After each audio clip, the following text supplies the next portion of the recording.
Okay, good evening friends. मैं आप लोगों को कुछ चीज़ें बताना चाहता हूँ बीपीएससी के बारे में और यूपीएससी के, इनफैक्ट यूपीएससी के बारे में भी।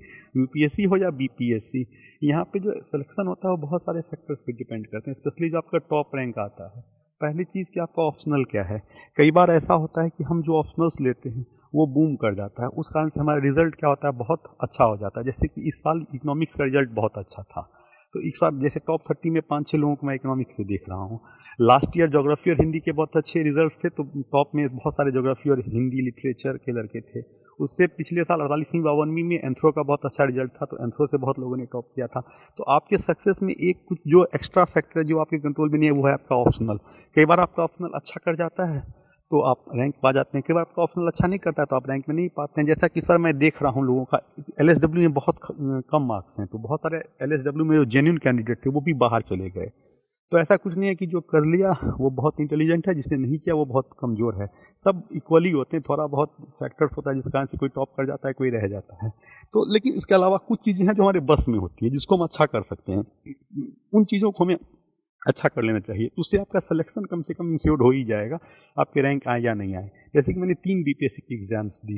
एक दिया मैंने 56वीं 59वीं, दूसरी अकाउंट ऑफिसर मेंस, थर्ड मैंने ये दिया 60-62वीं में। तो एक कंसिस्टेंसी ये थी तीनों ही मेंस में कि मुझे जीएस में, पेपर 1 पेपर 2 में बहुत अच्छे मार्क्स थे, और इकोनॉमिक्स में तीनों ही एग्जाम्स में मुझे बहुत अच्छे मार्क्स आए हैं। इस कारण लेकिन एलएसडब्ल्यू में मैंने मुझे 56वीं 59वीं में भी, 60-62वीं में दोनों में ही कम, अकाउंट ऑफिसर में और 56वीं 59वीं दोनों में ही मुझे एलएसडब्ल्यू में कम मार्क्स थे, जिस कारण से मेरा रैंक थोड़ा पीछे था 56वीं 59वीं में। बट अकाउंट्स ऑफिसर में और 60-62वीं में मैंने बहुत अच्छा किया था। अकाउंट्स का मैंने इंटरव्यू स्किप कर दिया क्योंकि ऑलरेडी मेरा डीएसपी में सिलेक्शन हो चुका था, बट वहाँ नहीं तो वहाँ भी मुझे जितने मार्क्स थे उससे मुझे रैंक 1 या 2 वहाँ भी मुझे मिल जाता, यहाँ मैं टॉप कर गया। तो मैं ये बोलना चाह रहा हूँ कि आप जीएस को बहुत अच्छे से कर लो, और साथ साथ जो है सो आप अपने जो भी ऑप्शनल है उन ऑप्शनल को अच्छे से करो।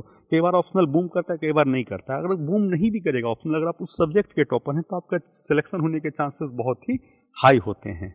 तो मेरा हम्बल रिक्वेस्ट है कि पेपर 1 पेपर 2 को अच्छे से कीजिए और ऑप्शनल को अच्छे से कर लीजिए। पेपर 1 में कैसे करना है, पेपर 2 को कैसे करना है, इसके लिए मैं वीडियो अपलोड कर रहा हूँ। एक दो और बातें मैं बताना चाहता हूँ। ये जो टॉपर्स की जहाँ तक सवाल है, कुछ लड़के लोग लड़की नाम से ये लड़कों को फॉलो करते हैं, ये सब जो कुछ शिकायतें, प्लीज़ आप लोग किसी भी टॉपर्स को फॉलो मत कीजिए। ऐसा नहीं है कि कोई टॉप कर गया तो वो बहुत जानता था, जिसने नहीं पाया या कुछ रैंक नीचे है तो वो इंटेलिजेंट नहीं है। कुछ फैक्टर्स होते हैं जिस कारण से कोई टॉप कर जाता है, कोई टॉप नहीं करता है। तो एक मेरा हम्बल रिक्वेस्ट है, किसी भी टॉपर्स को बहुत अधिक वैल्यू या बहुत मार्क्स वार्क्स कॉन्टैक्ट करने की कोशिश मत कीजिए। जो बेसिक्स फंडा है, जो बेसिक्स है, उसको आप अच्छे से कीजिए। अगर किस्मत आपके साथ है, आपने अच्छे से मेहनत किया है, तो आपका सिलेक्शन मुझे लगता है हो जाएगा। पेपर 1 में 3 सेक्शंस थे, मतलब first history, second current, third stat.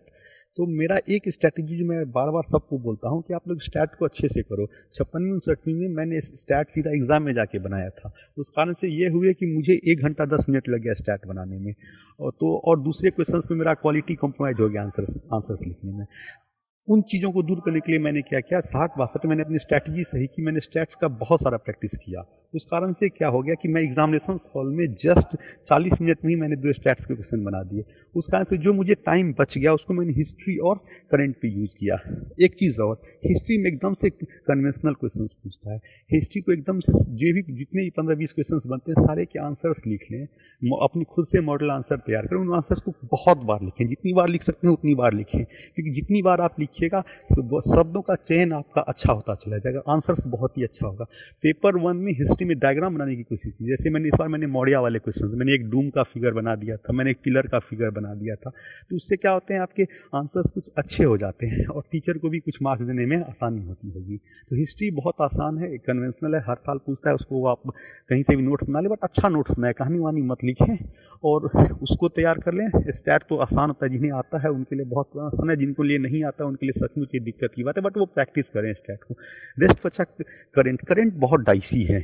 Current के लिए मैंने विजन से पढ़ा था। करंट में भी आप कुछ एरियाज देखिए, वहाँ से हर साल क्वेश्चन पूछते हैं, जैसे कि आईआर से क्वेश्चन पूछता है, इकोनॉमी से पूछता है, करंट से पूछता है। मैं लकी था इस साल, शायद करंट में उन्होंने जीएसटी से पूछा था, डिमोनेटाइजेशन से पूछा था, और एक शायद डोकलाम से पूछा था। ये तीनों ही क्वेश्चन बहुत ही गेस किया हुआ क्वेश्चन था, सबों ने क्लियर करके गया था, तो आसानी से लोगों ने यहाँ पे लिख दिया। तो करंट में मैं विजन से पढ़ा था उसका जो है 365 और बाद में जिसका मंथली बुकलेट आता है उससे। तो हिंदी मीडियम इंग्लिश मीडियम वाले तो ये कर सकते हैं, हिंदी मीडियम में विजन आता है। विजन नहीं भी करते हैं तो किसी भी मैगजीन से आप इस चीज़ को अच्छे से आप कर सकते हैं। तो पेपर वन के 3 सेक्शंस में स्टैट को अच्छे से करें, प्रैक्टिस कीजिए, खूब कीजिए। सबसे पहले स्टैट बनाइए, क्योंकि स्टैट में जितना जल्दी बना लीजिएगा कॉन्फिडेंस आ जाएगा, और कुछ टाइम बचा लीजिए यहाँ पर प्रैक्टिस करके, उसको आप यूज़ कर दीजिएगा हिस्ट्री में और करंट में।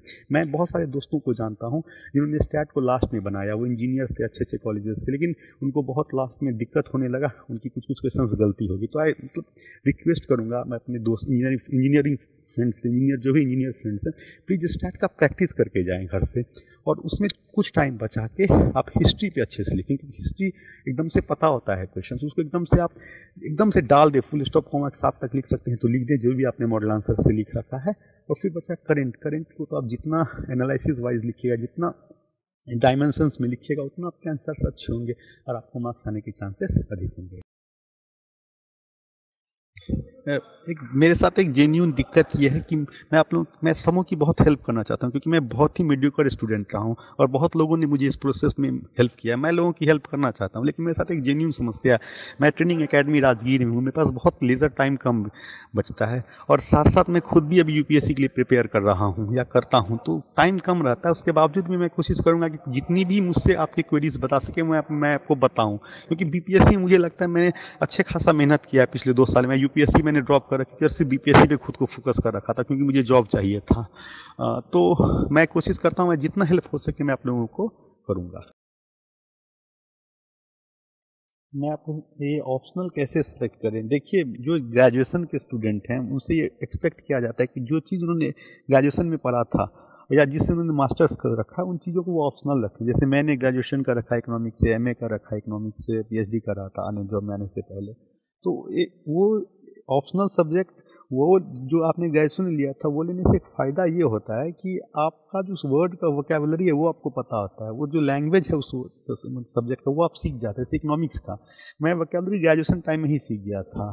तो वो एक मेरा मानना है कि जिसका जो ग्रेजुएशन सब्जेक्ट है उसको लेना चाहिए। लेकिन बहुत बार ऐसा होता है कि हम लोग ग्रेजुएशन सब्जेक्ट ले लेते हैं, मतलब केमिस्ट्री, फिजिक्स, और जो तैयारी करने आते हैं तो हिस्ट्री, ज्योग्राफी, एलएसडब्ल्यू से ले लेते हैं। तो प्लीज़ एक तो ग्रेजुएशन सब्जेक्ट को ट्राई करें, क्योंकि इससे फ़ायदा ये होता है कि आपका यूपीएससी भी होते बीपीएससी भी चलते रहेगा, साथ साथ आपका आराम से नेट जेआरएफ निकल जाता है अगर आप अच्छे से यूपीएससी की तैयारी किए हुए हैं। तो एक कैरियर अल्टरनेट ऑप्शन हमेशा आपके साथ रहेगा। लेकिन अगर जो लोग उन्हें जैसे ग्रेजुएशन छोड़ कोई और सब्जेक्ट ले रखा है, एलएसडब्ल्यू, हिस्ट्री, ज्योग्राफी, उन लोगों को मैं यही बोलूँगा कि आप अच्छे से ढंग से अपना ग्रेजुएशन सब्जेक्ट कर लो। बट नए लड़कों को मैं रिक्वेस्ट करूँगा कि आप प्लीज़ जो है तो ग्रेजुएशन सब्जेक्ट को ले, अनलेस कि आप उसमें बहुत वीक नहीं है तो। और इंजीनियरिंग के स्टूडेंट के लिए तो बहुत अच्छा है, उनका तो जो भी उनके पसंद की सब्जेक्ट हो, जनरल, ज्योग्राफी, पवैड, इनमें से कोई भी एक ले लें, कोई फ़र्क नहीं पड़ता, कोई ये सब्जेक्ट ले सकते हैं। और जहाँ तक सवाल है एलएसडब्ल्यू, इस बार एलएसडब्ल्यू का नंबर देख के बहुत डर लग रहा है मुझे। काफ़ी लोग जो अच्छे स्टूडेंट थे मैं देख रहा हूँ उनके मार्क्स बहुत कम आ रहे हैं। तो अपना स्ट्रैटेजी रिवाइज कीजिए कैसे क्या करना है, और लेट्स होप आपके साथ अच्छा हो।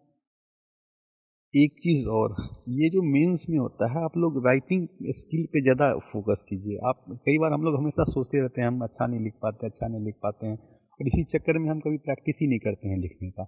उसके कारण क्या होता है, हम कभी अच्छा स्कोर नहीं कर पाते हैं बीपीएससी या यूपीएससी के। हम एक रिक्वेस्ट करते हैं आप लोग से, प्लीज़ ये मत सोचिए कि हम अच्छा लिखते हैं या खराब लिखते हैं। हम जैसा भी लिखते हैं लिखिए, और डेली लिखिए, 2 घंटा लिखिए। अच्छा पेयर ग्रुप में रहिए, 2-3 के पेयर ग्रुप में रहिए, और अच्छे से डेली 2 घंटे क्वेश्चन लिखिए। 3 से 4 क्वेश्चन अगर आप डेली लिखते हैं, और आप एक साल में अगर 300 दिन भी लिखते हैं तो 1200 क्वेश्चन आप लिख लीजिएगा, और धीरे धीरे आप देखिएगा आप आंसर्स का क्वालिटी आपका बढ़ते जाएगा। कई बार हम लोग बहुत अच्छा जानते रहते हैं लेकिन उसको अच्छे से लिख नहीं पाते हैं। कई बार हम लोग ना कम ही जानते हैं लेकिन इतना प्रैक्टिस कर किए रहते हैं कि आराम से हम उस कम नॉलेज में ही आप अच्छे से आंसर्स को लिख देते हैं। तो मैं रिक्वेस्ट करता हूँ आप पढ़ें खूब, लेकिन लिखने पे ज़रूर फोकस करें प्लीज़, क्योंकि जब तक आप लिखिएगा नहीं ना तब तक वो स्किल नहीं आ पाएगा। फिर हम लोग बहुत सारे लोग जो मतलब बहुत अच्छी हम जिनकी स्कूलिंग हम लोग की नहीं हुई है, या जो मतलब बहुत ही इंटेलिजेंट टाइप के फुल स्टूडेंट नहीं है, उन वो सबको ना डेली 2 घंटे कम से कम लिखना ही चाहिए। क्योंकि जितना आप लिखोगे ना उतना जो है सो आपके अंदर एक कॉन्फिडेंस आएगा, और आपका जो वो है एक हेजिटेशन है वो ख़त्म होते जाएगा, और धीरे धीरे आप अच्छा आंसर्स लिखने लगेंगे। तो प्लीज़ आप आंसर्स बहुत लिखना, ये एक स्किल होता है, ये आर्ट होता है, और जो लिखना होता है ये एक ट्रेनिंग टाइप में लो। डेली 2 घंटे लिखिए और आपका आंसर जो है सो देखना हर दिन इम्प्रूव पहले से करता जाएगा।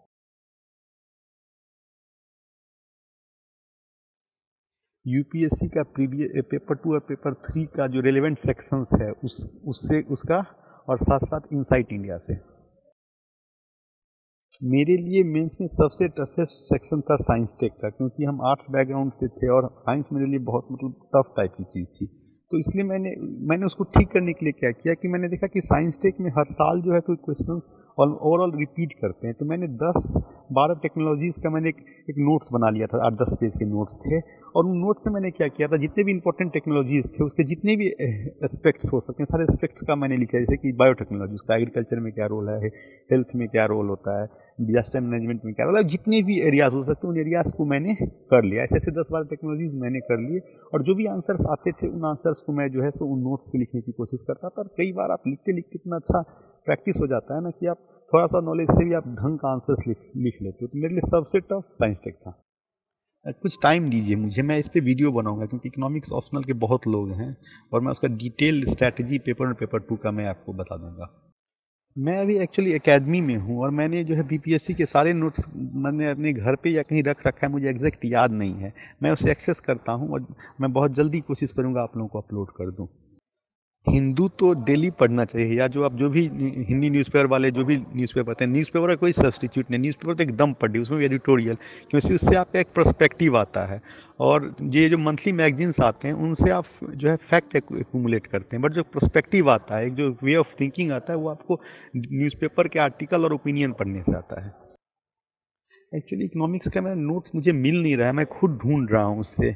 मैंने जो ये एकेडमी में आते समय मुझे बहुत सारे नोट्स मैंने इधर उधर कर रखा है, मैं कोशिश करता हूँ मुझे मिलेगा तो मैं अपलोड कर दूंगा।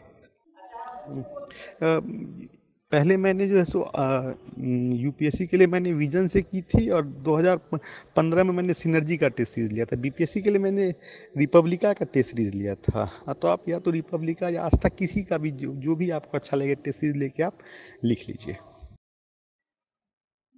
जहाँ तक सवाल है मार्क्स 38 हो या पहले था शायद 25, उससे कोई फ़र्क नहीं पड़ता है 38 का या 25 का, क्योंकि नंबर ऑफ़ क्वेश्चंस तो उतने हैं जितने पहले थे। हाँ, लेकिन एक चीज़ आया है, अब क्या हो रहा है, हर क्वेश्चंस में 4 से 5 सेगमेंट होते हैं। आंसर्स लिखना तो और आसान हो गया, हर क्वेश्चन से 4 से 5 सेगमेंट आते हैं, सारे को एड्रेस कर दीजिए, आपको अच्छे मार्क्स मिल जाएंगे। कोशिश करना चाहिए अच्छे आंसर्स पॉइंट फॉर्म में लिखने के। नहीं होता है जहाँ आप कम जानते हैं वहाँ पे आप एकदम से जो है पैरा फॉर्म में लिखें, कोई फ़र्क नहीं पड़ता है। मैं इस बार लकी था, क्योंकि बहुत सारे क्वेश्चंस ऐसे थे जो मैं प्रिपेयर करके गया था, वही सब क्वेश्चंस पेपर 2 में जो है सो आ गया, इनफैक्ट करंट में भी। तो इसलिए पॉइंट में लिख दिया। कई बार हम लोग जो एक्सपेक्ट करते हैं वो क्वेश्चंस नहीं पूछता है, तो ऐसे केस में हमें डिस्क्रिप्टिव फॉर्म में ही आंसर्स जो है सो लिखने चाहिए। हाँ, सारे सेक्शंस को इक्वली जो है सो एड्रेस कीजिए। 5-6 पॉइंट मुझे लगता है काफ़ी होगा, क्योंकि 5-6 सेगमेंट रहता है क्वेश्चंस में। साथ साथ इंट्रोडक्शन तो देना ही होता है, हम लोग कंक्लूजन भी जो है सो लिखने की कोशिश करते हैं। हर सेगमेंट में 5-6 जो है सो दे दीजिए पॉइंट्स में 5-6। जहाँ आता है बहुत ज़्यादा पॉइंट आता है तो बहुत छोटा छोटा लिख के ज़्यादा भी दे सकते हैं, बट 5-6 हर पॉइंट लिखना बहुत काफ़ी है। मैंने 2011 में ग्रेजुएशन की थी इकोनॉमिक्स से बीएन कॉलेज पटना यूनिवर्सिटी से। और जहाँ तक सवाल है लो होने का, हर फेलियर के बाद लो फील होता था, काफ़ी लो फील होता था। यही कारण है कि 2016 के बाद मैंने यूपीएससी छोड़ सिर्फ पूरी की पूरी फोकस अपने आप को बीपीएससी पे कर ली थी। और उसका रिजल्ट भी आया कि मेरा रिजल्ट बीपीएससी में 60-62 और अकाउंट ऑप्शन में बहुत अच्छे मार्क्स आ रहे थे। और लोग को मैं खुद को जो है सो मोटिवेट रखने के लिए एक काम मैं करता था, वो मैं डेली डायरी राइटिंग में करता हूँ। तो हर दिन मैं रात में सोते समय कल क्या क्या मुझे पढ़नी है वो मैं लिखता था, और नेक्स्ट डे उसको इवैल्यूएट करता था, मैंने पढ़ी कि नहीं पढ़ी। हर दिन को मैं एक रेटिंग देता था कि आज रेटिंग 5, मतलब मैंने 5 घंटे पढ़े। और फिर लिखता था कि कल का मैंने टास्क जो रखा था वो मैंने पूरा किया कि नहीं किया, नहीं किया तो क्यों नहीं किया। फिर खुद को कुछ पनिशमेंट देता था कि नहीं चलो आज मैंने कम पढ़ा है तो कल मुझे और ज़्यादा पढ़ना है, और मैंने आज ज़्यादा पढ़ा है तो चलो आज चलो एक मूवी देख लो। ऐसा कुछ करके खुद को सेल्फ मोटिवेट करते। तो मुझे लगता है कि डायरी राइटिंग करने से बहुत फ़ायदा होता है। आपके साइकोलॉजी में एक दिमाग दिन भर आते रहता है कि नहीं आज रात डायरी लिखनी है, आज रात मुझे डायरी लिखनी है, तो नहीं मुझे पढ़नी है। तो डायरी राइटिंग मुझे लगता है लिखने से मुझे खुद को मोटिवेट रखने में फ़ायदा मिला। मैं पीटी 65वीं के लिए सबसे पहले कि जितने भी सेक्शंस हैं सारे का घटना चक्र के क्वेश्चन तो ज़रूर से बना जाइए, जो क्वेश्चन बैंक आती है। साथ साथ जो है सो आप हर सब्जेक्ट का एक बेसिक्स बुक पढ़ लीजिए, वो सारे बेसिक्स बुक्स तो पता ही हैं सबको। एक लास्ट मैसेज मैं देना चाहता हूँ यार, ट्रस्ट कीजिए आप मुझ पे। अगर मैं कर सकता हूँ तो आप इस ग्रुप में जितने भी लोग हैं सारे लोग कर सकते हैं। प्लीज़ मन से ईमानदारी पूर्वक मेहनत कीजिएगा, बहुत ज़्यादा सोचने की ज़रूरत नहीं है, हर कोई कर सकता है। और जो आप ईमानदारी से अगर पढ़ोगे, ईमानदारी से लिखोगे और सही से, हम लोग सोचते बहुत हैं करते बहुत कम हैं, तो अगर हम जितना सोचते हैं उसका आधा भी कर लें तो मुझे लगता है हर कोई बीपीएससी जो है सो आराम से कर सकता है। Thank you.